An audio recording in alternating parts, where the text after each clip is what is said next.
इन चिंतन सम सुख जागे, जी में ज्वलन पवन के लागे। अब जब ही जिए आत्म जाने, अब तब ही जिए शिव सुख ठाने।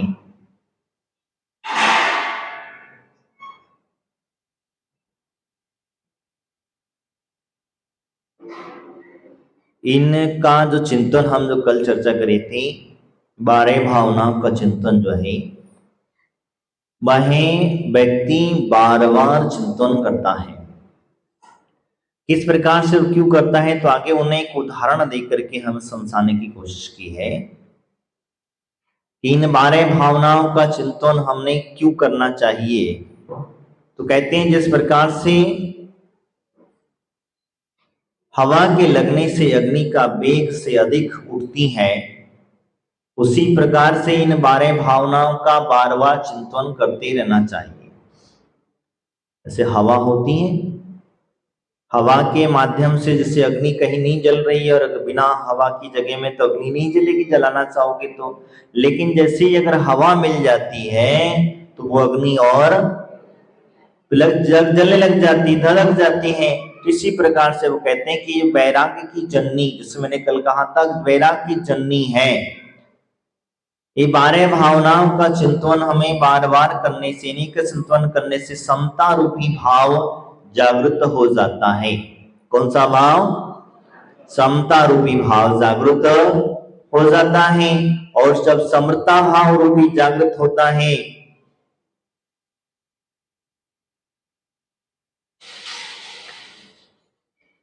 तो अपना वास्तविक स्वरूप जान लेता है। समता भाव को जब तक धारण नहीं करेगा तब तक वही अपने वास्तविक स्वरूप को नहीं जाने, वास्तविक जो पहचानने की वह समझता है और फल स्वरूप जीव पदार्थों से नाता तोड़ने लगता है। यानी समता रस के पान से करता है, कालांतर में अविनाशी मोक्ष सुख को प्राप्त करता है। यहाँ कहते हैं कालांतर में जो करके क्या करता है, तो इस प्रकार से कहा जाता है, तो यानी कि वह विचार करता है कि वास्तविकता में जो पर पदार्थों से नाता तोड़ना प्रारंभ करता है। तो यहाँ कहते हैं कि वास्तविकता हम आज मंगत राय की 12 भावनाओं का मंगल संग देखेंगे। बंदो से अरिहंत पद बीते राग विज्ञान, वर्णो बारे भावना जग जीवन हित जान। कहती मैं अरहंतों को नमस्कार करके वितराग भावों को धारण करते हुए इन 12 भावनाओं का वर्णन करूंगा। तो कैसे कहते आगे उन्होंने कहा, कहाँ गए चक्री जन जीता भरत खंड सारा, कहाँ गए वह राम और लक्ष्मण जिन रावण मारा, कहाँ गए कहाँ कृष्ण रुक्मणी सत्यभामा और संपत्ति सगरी, कहाँ गए वह रंग महल सुव रण की नगरी, नहीं रही वह लोभी कौरव जूझ मरे रण में, गए राज तज पांडव बन को अग्नि लगी तन में, मोह नींद से उठ रे चेतन तुझे जगावन को, हो दयालु उपदेश करे गुरु 12 भावन को। कहते हैं कि वास्तविकता में ये वहां वही मैं आपके बात को विषय लेकर के चल रहा हूं कि वास्तविकता पहचानने के लगता है तो वो है इसके जीवन में समझ में आ जाता है कि जिस प्रकार से जिन्होंने भरत खंड सारा जीता था वो कहां गए, ये पहचानने लगता है। पहचानने की जो बात कही है उसे मोह से जागने की कहता है। जब 12 भावनाओं का चिंतन बार बार करता है तो उसे समझ में आ जाता है, अरे भैया भरत खंड जिन्होंने जीता था 6 खंड के अधिपति थे, वो 6 खंड के अधिपति भी, तो फिर मैं कहाँ रुकने वाला हूं, मेरे पास में कितनी धन संपदा है, मेरे पास में कितनी दौलत है, तो 6 खंड का अधिपति भी देखो, जब 6 खंड की दिग्विजय करने जाता है और दिग्विजय करने के अंत में जहां पर अपना नाम अंकित करना पड़ता है, कहा? हाँ, कौन सा पर्वत? ब्रह्मांजन, वही है ना? ब्रस इस तरह का इस नाम है, उसका नाम थोड़ा अटपटा नाम इसलिए है। तो वह पर्वत पर नाम अंकित करना पड़ता है। भरत चक्रवर्ती जब वहां दिग्विजय करके लौट रहे तो वहां पर पहुंचे, वहां जाकर के कहे नाम लिखो। वहां जब देखा कितने सारे नाम लिखे हुए हैं, तो भरत चक्रवर्ती अपने अंदर में से बोध को प्राप्त कर देते हैं कि वो कहते हैं देखो यहाँ मुझे एक नाम मिटाना पड़ेगा, तब जाकर के मेरा नाम अंकित होगा, और मेरे बाद में जो होने वाला चक्रवर्ती है वो दूसरा नाम मिटाएगा तो उसका नाम अंकित होगा। तो इनकी नाम शाश्वत है क्या? तो चक्रवर्ती का जो पद है, ये चक्रवर्ती का पद भी शाश्वत नहीं है। पूर्व में कोई पुण्य कर्म मैंने किए होंगे, इसके प्रभाव से आज मुझे चक्रवर्ती का पद प्राप्त हुआ है। पूर्व के पुण्य केवल से ही तो हुआ है, मुझे ये चक्रवर्ती की संपदा प्राप्त हुई है। तो चक्रवर्ती की संपदा भी स्थायी नहीं है। जैसे ही चक्रवर्ती का मरण होता है, चक्रवर्ती का स्वर्गवास होता है, चक्रवर्ती त्याग करता है, वैसे ही वो चक्र रत्न आदि जो होते हैं वो क्या होता? लुप्त हो जाते हैं। जहां से आए थे वहीं चले जाते हैं, क्योंकि इनकी सुरक्षा में हजार हजार देव एक एक रत्न की सुरक्षा करते हैं। और वो वहीं की वहीं चला जाता है। जिस प्रकार से राजा मधु, याद है?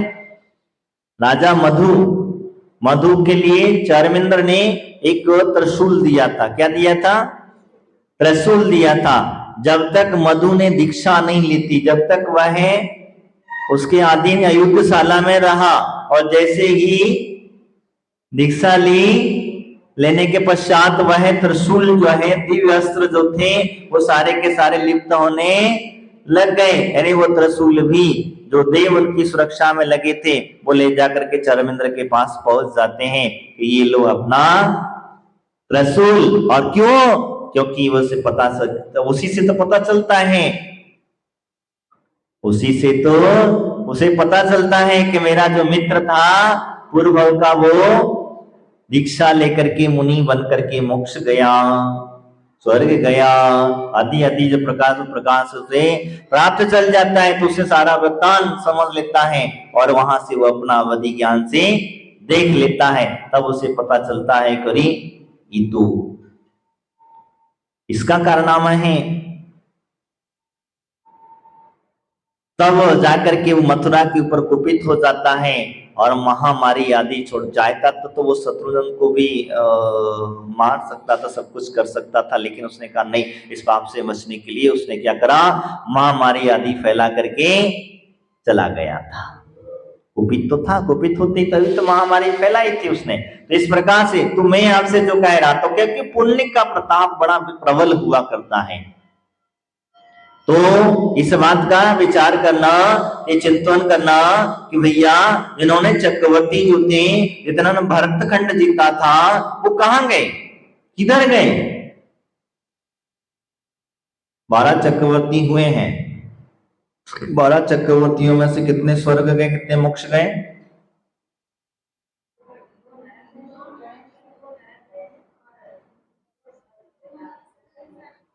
2 नरक गए, 2 स्वर्ग गए, और बाकी सब मोक्ष गए। ये याद रहना चाहिए,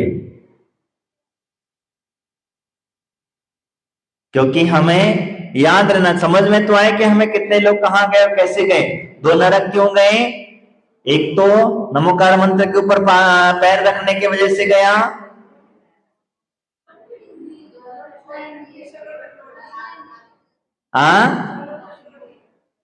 और दूसरा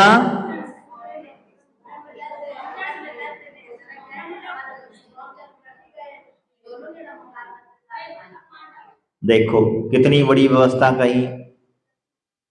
उस महामंत्र के ऊपर पैर रखने मात्र से वह दोनों के दोनों कहाँ गए, कहाँ गए? अब आप बताओ, तुम्हारे पास उस नमोकार मंत्र के अक्षरों को आप लिखते हैं, कॉपी पर लिखते हैं, कागज पर लिखते हैं, इधर उधर फेंक देते हो, इधर उधर फेंक देते हो। अक्षर तो वही है, कोई अलग है क्या? अक्षर कोई अलग है क्या?